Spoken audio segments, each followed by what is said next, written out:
हजरत इमाम अहले सुन्नत हम सुन्नियों की पहचान, हम सुन्नियों की जान, इमाम अहमद रजा खान अली रहमत व रिजवान यूं पैगाम देते हैं का प्यारा अपने मौला का प्यारा, दोनों आलम का दूल्हा गोया मेरे नबी यहाँ के भी दूल्हा वहां के भी लिए दूल्हा, और ये दुनिया सजाए भी गए हैं मुस्तफा के लिए, कल मैदान महशर भी सजाया जाएगा मुस्तफा के लिए। आला हज़रत फरमाते हैं कि अपने मौला का प्यारा, दोनों आलम का दूल्हा, और कौन देता है देने को वो चाहिए, देने वाला है सच्चा। मेरे सरकार तो लाजवाब है, नबी की किरदार लाजवाब है, मुस्तफा की अदा लाजवाब है, मेरे नबी का मुस्कुराना भी लाजवाब है। अरे मेरे नबी जब अंधेरे कोठरी में मुस्कुरा दे, अंधेरे कोठरी में मुस्कुरा दे, तो लाइट की जरूरत नहीं, बल्कि मुस्तफा मुस्कुरा दे तो मुस्कुराने से नूर फूटे, कमरा रोशन हो जाए। लाजवाब है, मेरे नबी लाजवाब है। इसलिए तो आला हज़रत ने कहा कि सब चमक वाले उजलों में चमका किए, सब चमक वाले उजलों में चमका किए, अंधे शीशों में चमका हमारा नबी, अंधे शीशों में चमका हमारा नबी। और उसकी हसीन मंजर, हसीन जलवे, बोलिए बोलिए थोड़ा बोल लीजिए, हसीन मंजर, हसीन जलवे, हसीन नाते सुना,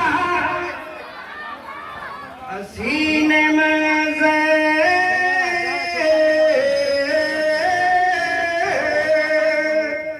हसीन मंजर, हसीन जलवे, हसीन नाते सुना रहे हैं।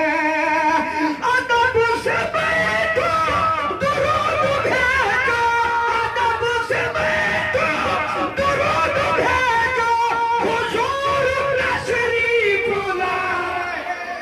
ना तो तकारीर समाअत करने के लिए यूट्यूब पर आर्यन नेपाली नेटवर्क को सब्सक्राइब करें, बेल आइकॉन दबा दें। शुक्रिया। नसीब देखेंगे,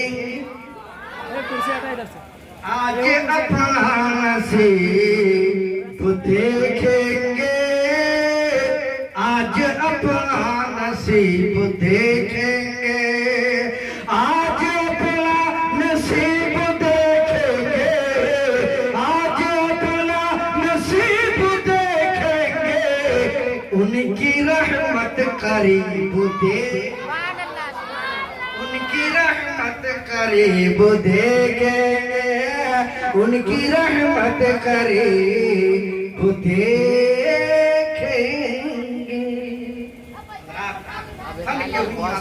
ये पहले अम्र का सिगा है, जमा है, और मुखातब और अपने अपने बंदे फन के हो, निकाह करो, किसे कहा गया, बंदो जो निकाह के लायक है, जो निकाह के लायक है, शादी के लायक है, उससे रब ने फरमाया निकाह करो। गोया निकाह करो माता बलो जो तुम्हें भा जाए, जो तुम्हें अच्छे लगे, गोया की निकाह करो उससे जो अच्छे लगे, चाहे वो लड़का हो या लड़की, निकाह करो। गोया की आज कुरान कह रहा है और कयामत तक ये कहता रहेगा कि अच्छे लोग अच्छे लगे, जो अच्छे लगे उससे। लेकिन आज हमारा मुआशरा किस तरह बह रहा है, शादी किस पे हो रही है, शादी किस तरह से हो रही है, शादी जा रही है कि लड़का कारोबारी है या नहीं, लड़के के पास दुकान है या नहीं, लड़के के पास घर है या नहीं, लड़के के पास जमीन जायदाद है या नहीं, लड़के के पास दौलत है कि नहीं, लड़के के पास गाड़ी है या नहीं, लड़के के पास गाड़ी है या नहीं। गोया की मजाक ये है कि लड़के के काबिल है कि नहीं, लेकिन कुरान क्या कह रहा है, मफन को माता वाला को निकाह करो उससे जो तुम्हें अच्छी लगे। और अच्छी कौन होंगे? सूरत वाली। कोई जरूरी नहीं है कि जो सूरत में अच्छी हो सीरत में भी अच्छी हो। कोई जरूरी नहीं है कि बिल्डिंग वाली हो तो वो भी अच्छी हो। कोई जरूरी नहीं है कि लड़का कार पर चलता हो तो उसकी सीरत अच्छी हो। कोई जरूरी नहीं है कि अगर लड़का बहुत बड़ा ताजिर का मालिक है कि वो अच्छे हो। कोई ऐसी जरूरी नहीं है कोई अपने वक्त का कंपनी का मालिक हो वो अच्छा हो। नहीं नहीं, बल्कि कुरान ने कहा फन के हो माता वाला को, यानी निकाह करो उससे जो तुम्हें अच्छी लगे। और अच्छी वो लगेगी जो दीन के दीनदार हो, जो दीन का पासवान हो। दीन अच्छे वो होंगे जिसके चेहरे पे दाढ़ी सजी हो। अच्छे वो होंगे जो नमाज की पाबंद हो। जो अच्छे वो होंगे जो कुरान की तिलावत करने वाले हो। अच्छे वो होंगे जिसकी सीरत अच्छी हो, जिसके किरदार अच्छी हो, जिसका उठना बैठना अच्छा हो, जिसका बोलना अच्छा हो, जिसके आदान में अच्छा हो, जिसकी सुबह अच्छी हो, जिसकी शाम अच्छी हो, जिसकी तिजारत अच्छी हो। अच्छे वो है कि जिससे देखने के बाद कोई और न याद आ जाए, सरकार याद आ जाए, सरकार चांदपुर याद आ जाए, सरकार मखदूम बिहारी याद आ जाए, सरकार गरीब नवाज याद आ जाए, सरकार नजमुद्दीन औलिया याद आ जाए, सरकार आला हजरत याद आ जाए। अरे ऐसा दूल्हा ढूंढो जिससे के आला हजरत याद आ जाए।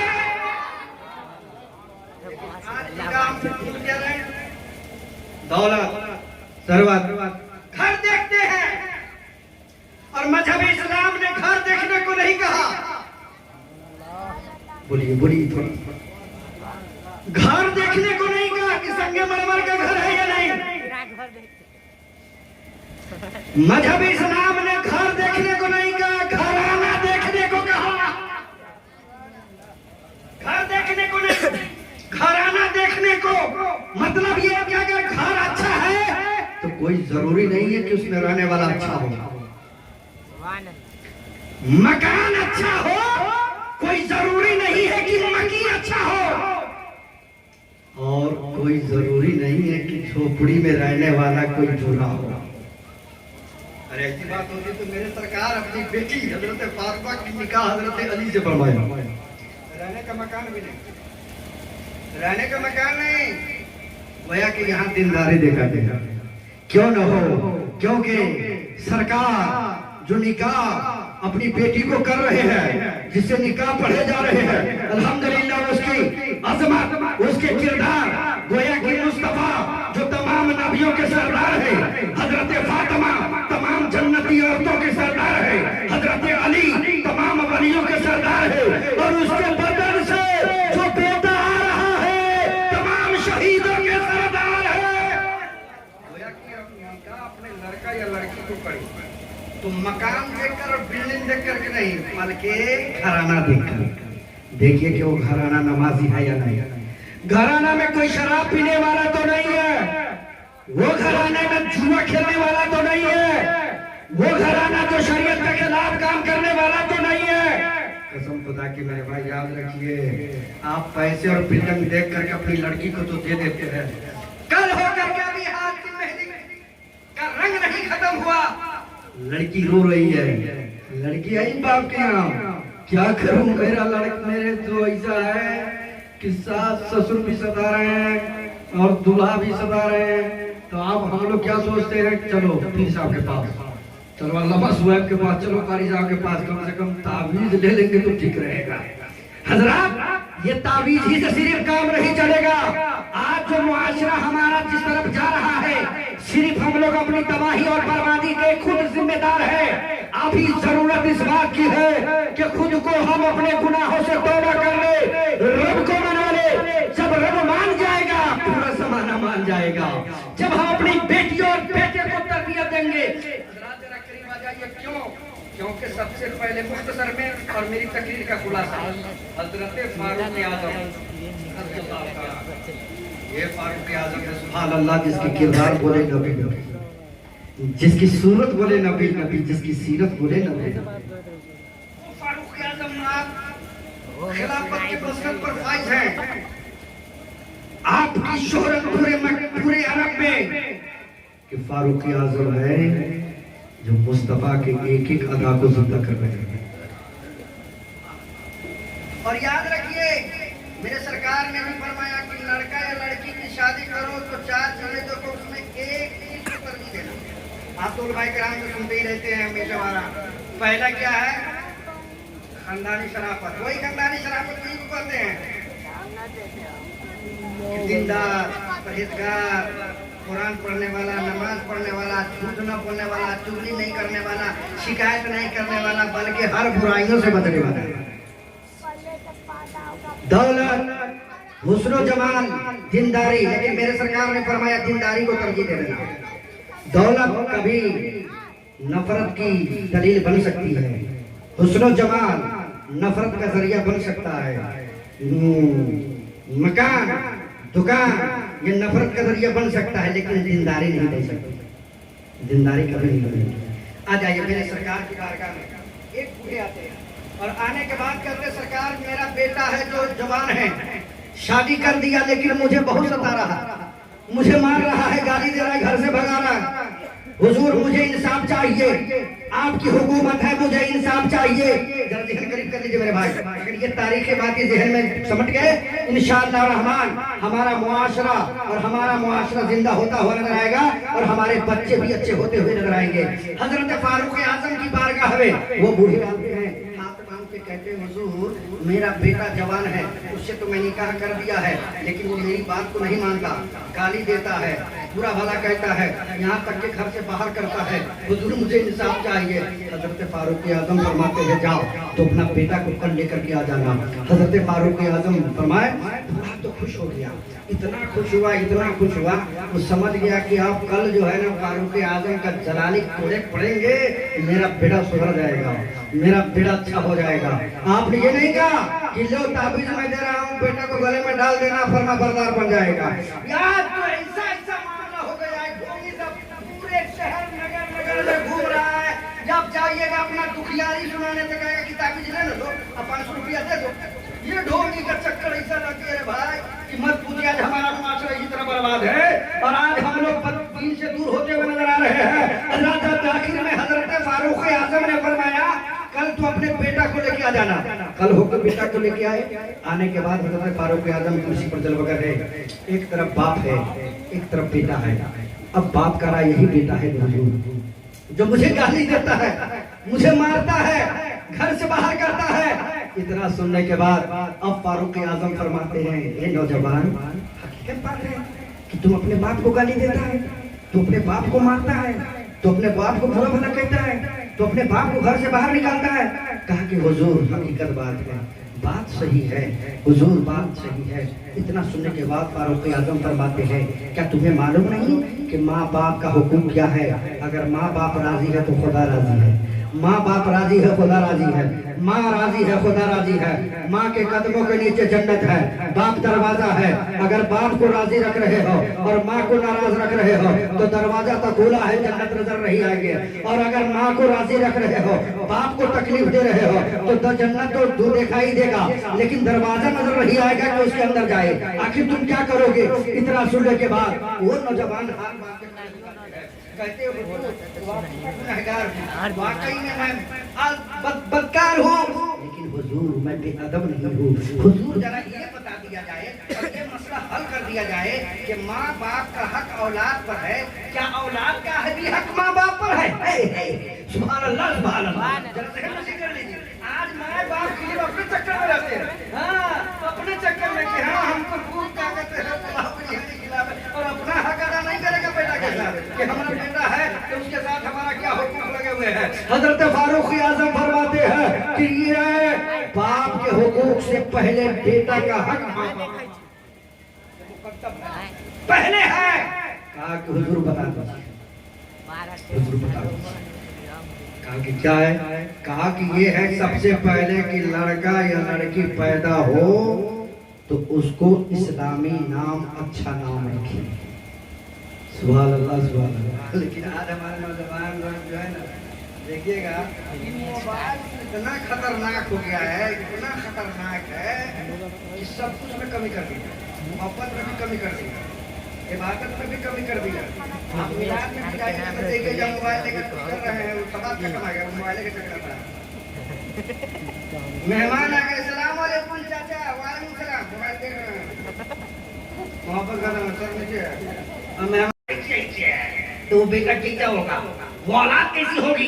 हजरत जरा करीब हजरत फारूक आजम फरमाते हैं कि माँ बाप पर सबसे पहले औलाद का हक है, और वो हक ये फर्ज है, अगर नहीं निभाया तो उसका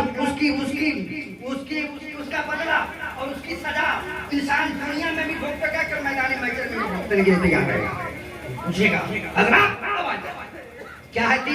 तीन ये है कि सबसे पहले जब लड़का या लड़की पैदा हो तो उसको इस्लामी नाम रखें, उसको अच्छा नाम रखें, और जब बोलने के काबिल हो जाए तो कुरान की तालीम दे। फारूक आजम क्या फरमाते हैं? फारूक आजम फरमाते हैं कि बोलने के काबिल हो जाए तो कुरान की तालीम दे, और बड़े हो जाए तो उसको कानून शरीयत, बहार शरीयत पढ़ा करके हलाम और हराम की तालीम दे, पाकी और नापाकी की तालीम दे। ये चीज हमारे लिए हलाल है, ये हमारे लिए हलाल है, ये हमारे लिए हराम है, और अकीदे की तालीम दे। आज अगर अकीदे की तालीम ठोस होती तो ये थोड़ी कहता कोई आदमी कि वो भी नमाज पढ़ता, हम भी नमाज पढ़ते, वो भी टोपी पहनता है, हम भी टोपी पहनते हैं, वो भी डायरी रखते हैं, हम भी डायरी रखते हैं, फर्क क्या है? कुछ नहीं है, ऐसा कहवे नहीं करेगा। अगर वो पढ़ने वाला होता तो वो कह देता कुलिया अय्युहल काफिरून पढ़ के लोगों को समझा देता, तब्बत यदा अबी लहबी पढ़ के समझा देता, गोया कि कुरान पढ़ के समझा देता कि सुनो, जाहिर देखकर, दाढ़ी टोपी देखकर, इबादत देखकर मत जाना, बल्कि ये देखना कि सरकार सुरकाही का वफादार है या नहीं, सरकार मखदूम बिहारी का वफादार है या नहीं, दादू शरिया का मानने वाला है या नहीं, हजरत आला हजरत के मानने वाले है या नहीं, गौसी आजम के मानने वाले है या नहीं, अहले बैत के मानने वाले है नहीं, रसूल कौनैन से मोहब्बत करने वाले है या?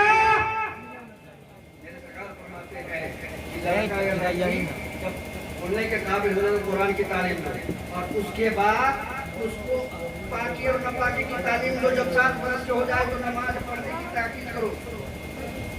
या तो माए बाप ने नमाज पढ़ाई तो बाप बेटा तो नमाज पढ़ो,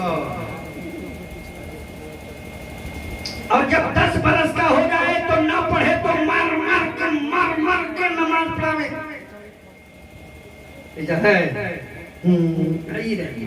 अब आगे बढ़िए। मेरे सरकार ने फरमाया कि 3 फर्ज है माँ बाप पर, एक ये कि अच्छा नाम रखे, दूसरा ये कि जब बोलने के काबिल हो जाए तो उसको दीनी तालीम दे, और तीसरा ये कि जब बालिग हो जाए तो दीनदार लड़का लड़की से शादी कर दे। दीनदार लड़का लड़की से शादी कर दे। पता क्या चला? दीनदार क्या है?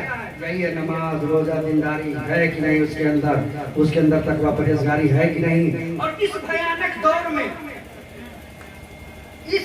में सबसे पहले ये देखना है कि मसलक अहले सुन्नत वल जमात का मानने वाला है या नहीं, फातिहा नियाज करने वाला है या नहीं, कयाम और सलाम करने वाला है या नहीं, मजार शरीफ पर चादर चढ़ाने वाला है या नहीं। गोया कि एक इम्तियाजी देखे तब जाकर उससे रिश्ता करें, वही रिश्ता कामयाब है। इतना तीनों सुनने के बाद अब वो लड़का कहता है हुजूर इस तीनों में से एक भी हक मेरा बाप अदा नहीं किया। आज हम लोग बहुत दूर जा चुके हैं। बच्चे छोटे हैं, तरबियत नहीं दे पाते, बच्चे बड़े हुए तरबियत नहीं दे पाते। बच्चे हमारे सामने में शराब पी के आ रहे, लेकिन हमारे अंदर भी ताकत नहीं कि बोल सके, बुराइयां करते हुए नजर आ रहे लेकिन बोल नहीं सकते। और आ जाएंगे सरकार जब इतना फरमाया तो नौजवान ने कहा तो तीनों में से एक भी हक अदा नहीं किया। तो इतना सुनने के बाद हजरत फारूक आजम क्या फरमाते हैं? ये बाबा बताइए कि तेरा बेटा ठीक कहा है? कहा कि बिल्कुल सही बात ठीक कहा है, क्योंकि हम अपने बेटा का नाम इस्लामी नाम नहीं रखा बल्कि जाल नाम रखा। जाल के माना होता है जीम एंड लाम, जिसका माना होता है नाली के कीड़े। दूसरा ये कि अब तक के लेकर पैदाइश से लेकर बोलने से लेकर अब तक कभी भी अपने करीब बैठा करके कलमा भी पढ़ के नहीं सुनाया। आप लोग सुनाए बेटा को बैठा के? जरूर सुनाइएगा। अगर अभी तो नहीं सुनाए ना तो बैठ करके वो मोबाइल जो देख करके गाना करते हैं उसको भी जवाब कर मजाने मच्छर में आपको देना होगा। इसलिए कभी भी अपने बच्चों को करीब बुला करके मोबाइल के बजाय कलमा पढ़ने वाला रिंगटोन सुना दीजिए कि बच्चा को कलमा आ जाए। नाथ पढ़े हुए रिकॉर्डिंग सुना दे ताकि बच्चे की जबान पर नाथ आ जाए। गोया कि ऐसी चीज आप उसे दिखा दे करते बचपन में नकल करने की ज्यादा लोगों को शौक, बच्चों को शौक होता है। इसलिए मेरे भाई इस बात को ध्यान में रखें। आज मुआशरा बहुत दूर जा चुका है, इतने दूर जा चुका है कि आज कलमा से मसला पूछने लोग भूल गए।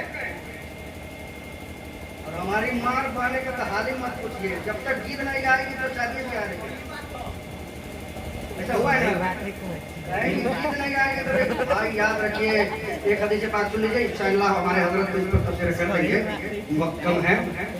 मेरे सरकार फरमाते हैं कि कल मैदान महशर में एक औरत को मैंने देखा, जबान लंबी की, बड़ी लंबी थी।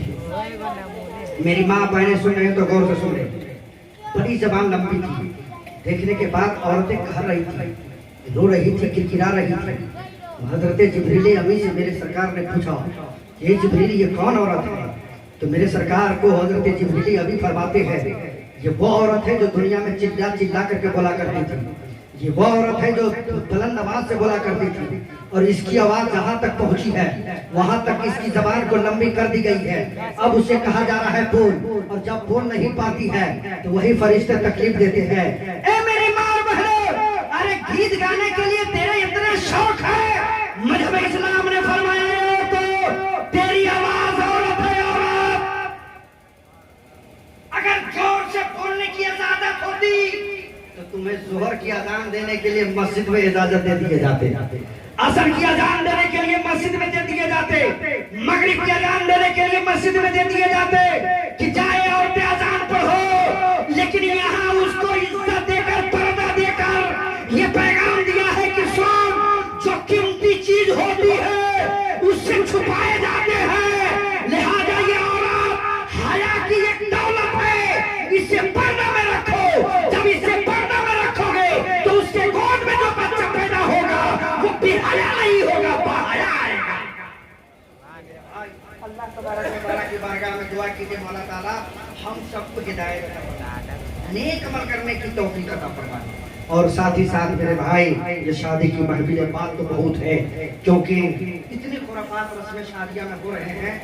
सिर्फ दो ही काम शरीयत के दायरे में है, एक अभी मिलाद शरीफ और कलेम इमाम साहब निकाह पर है।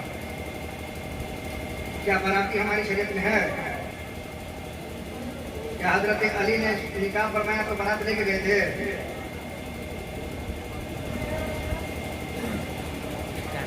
अल्लाह तो हजरत फरमा रहा है, ये हर जगह नौजवानों का हाल है।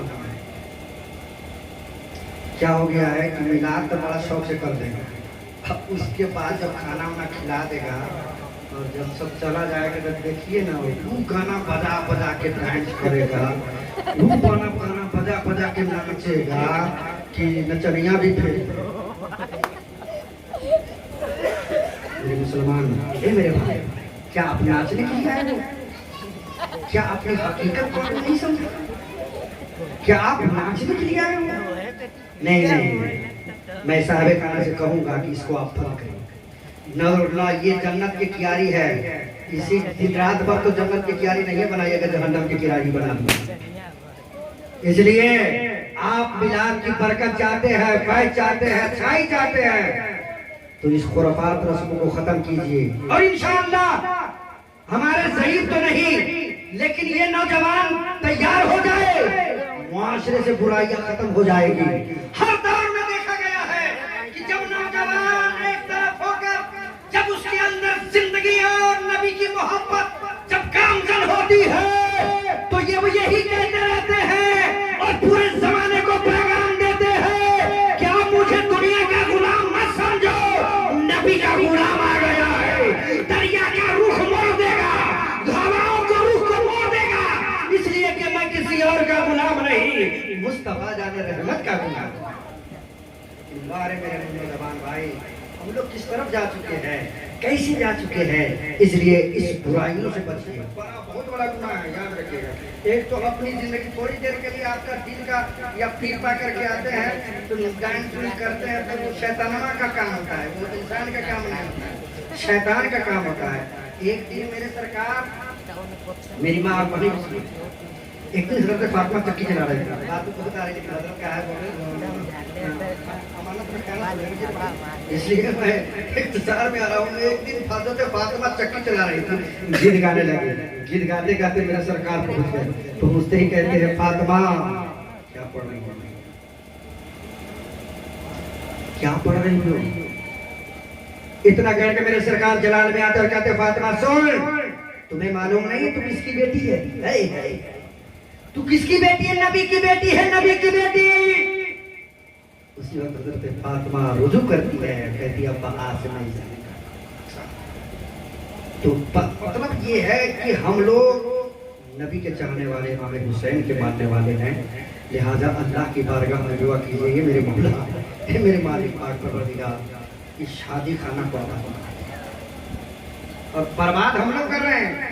एक तरफ नेकी भी कर रहे हैं, तो तरफ बुराई भी कर रहे हैं। एक तरफ सवाब का भी काम कर, दूसरा गुनाह के काम कर रहे हैं। और न तब के बताया गया कि निकाह जो है ना जिंदगी का एक पिलर है, और इस पिलर को सही सलामती के साथ आप खड़ा कीजिएगा, तभी जाकर तो मंजिला फिर मंजिला सही से होंगे।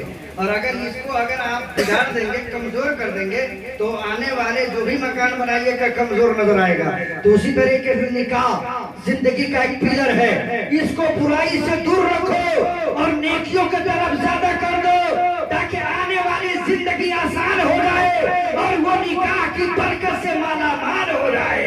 बस यही बात है मेरे भाई, इसलिए मैंने कहा कि आज अपना नसीब देखेंगे, उनकी रहमत करीब देखेंगे, जज्बे इश्क कर सलामत है हम दयारे हबीब देखेंगे।